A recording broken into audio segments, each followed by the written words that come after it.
paz do Senhor Jesus. Um pouquinho mais tarde, mas nós estamos chegando com a leitura diária de jovens e adultos da Escola Bíblica Dominical da edição especial da CPAD. Deus tem uma palavra para nós aqui em Romanos capítulo 13, do versículo 11 ao 14. E digo isto, conhecendo o tempo, que já é hora de despertarmos do sono, porque a nossa salvação está agora mais perto de nós do que quando aceitamos a fé. A noite é passada e o dia é chegado. Rejeitemos, pois, as obras das trevas e vistamo-nos das armas da luz.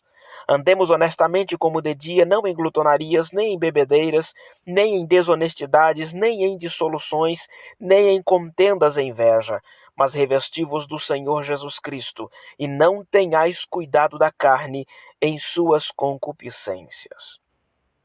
Vamos falar rapidamente, baseado no tema É tempo de despertamento. E hoje, na última leitura desta semana, nós temos um texto onde o apóstolo Paulo ele apresenta aos irmãos em Roma como eles deveriam viver nesse mundo pecaminoso.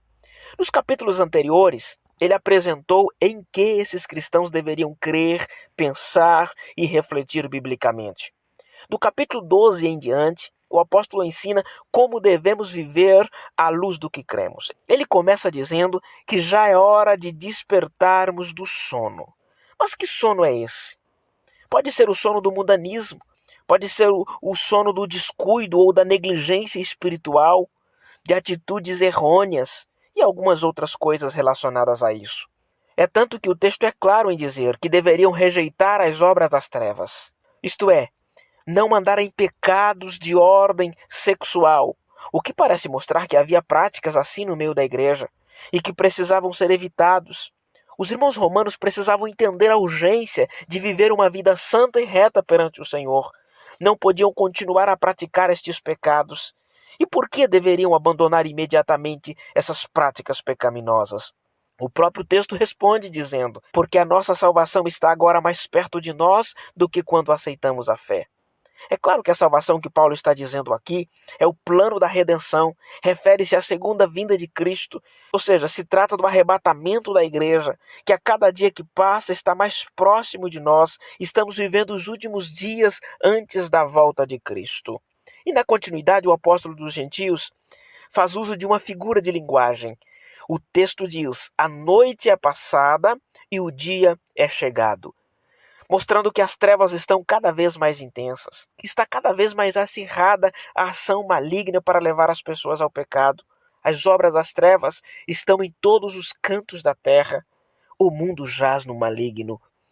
Mas isso significa que a luz vem raiando. A vinda de Cristo trará plena luz, como diz em 1 Coríntios capítulo 4 e versículo 5.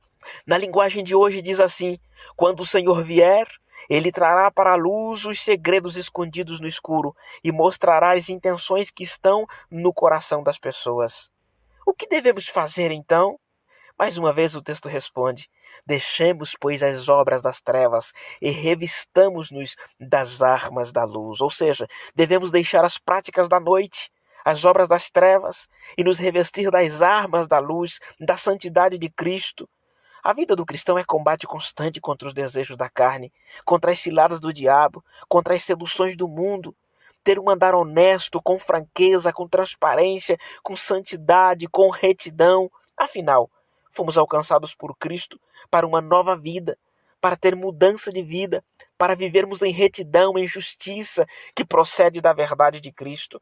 O versículo 13 reforça, andemos honestamente como de dia. E segue uma lista de comportamentos que nós não devemos fazer. Não em orgias, em bebedeiras e por aí vai. Em Roma, era muito comum as orgias sexuais unidas a bebidas durante os cultos pagãos. Essas festas começavam em público, iam até altas horas da noite e terminavam em reuniões nas casas com orgias. Os crentes em Roma deveriam fugir dessas práticas pecaminosas que, diga-se de passagem, muitos deles tinham participado antes da conversão.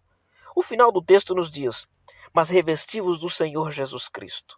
Precisamos nos revestir de Cristo, de sua santidade, andar como ele andou, viver nele, amá-lo de todo o coração. E viver para Cristo é entender o que o apóstolo Paulo disse aos Filipenses, no capítulo 1, versículo 21. Porquanto, para mim o viver é Cristo. Em algumas versões diz, o morrer é lucro. Infelizmente, muitos que se dizem cristãos vivem no sono da negligência. Muitos que fazem parte da igreja do século XXI não querem nem saber do dia da vinda de Cristo. É triste, mas é verdade. Não acredita mais que Cristo vai voltar. Não respira esse momento porque quer desfrutar de coisas daqui. Viver para juntar tesouro aqui.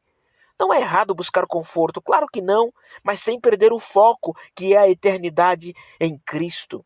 A vinda de Jesus está bem mais perto de nós do que nos dias de Paulo, muito mais próxima do que nos dias dos pais da igreja, ou até mesmo dos nossos avós, muito mais próximo do que no dia em que nós nos convertemos a Cristo. O dia se aproxima, mas antes a noite ficará mais intensa, pode ter certeza. E o apóstolo Paulo lembra ao seu obreiro Timóteo que o grande desafio do final dos tempos seria a apostasia espiritual. É uma apostasia de dentro da igreja, em muitos púlpitos, em muitos seminários. Existe uma crise de liderança. Em muitos lugares temos uma falta de líderes comprometidos verdadeiramente com o reino de Deus, que busca mais status e poder do que comprometimento com o reino. Diante disso, Deus tem despertado homens e mulheres que nunca se dobraram a Baal. Existe sim um remanescente, um povo fiel que está ansioso por aquele grande dia, o dia da volta de Jesus. O nosso desafio é viver em santidade, glorificando a Deus até a sua volta. Que nós possamos ser achados fiéis por Deus até aquele dia. Vamos orar? Grandioso Pai, eterno Deus de poder, nesta hora, Pai, eu te agradeço por esta pessoa que está ouvindo esta palavra, que ora comigo agora. E eu quero pedir, Senhor, o teu despertamento para as nossas vidas, que possamos estar acordados, despertos, alertas para o toque da trombeta, que a escuridão desse mundo, as trevas de pecado não venha sucumbir às nossas vidas, não venha levar-nos a afastar de ti, mas nos ajuda, Senhor, a estar pronto para que ao toque da trombeta nós possamos subir contigo. No nome de Jesus eu peço e agradeço. Amém. O meu desejo é que o Senhor te abençoe, que você tenha um final de semana debaixo das bênçãos de Deus. E segunda-feira nós estaremos de volta com a leitura diária, se assim Deus nos permitir. Um grande abraço, fique com Deus.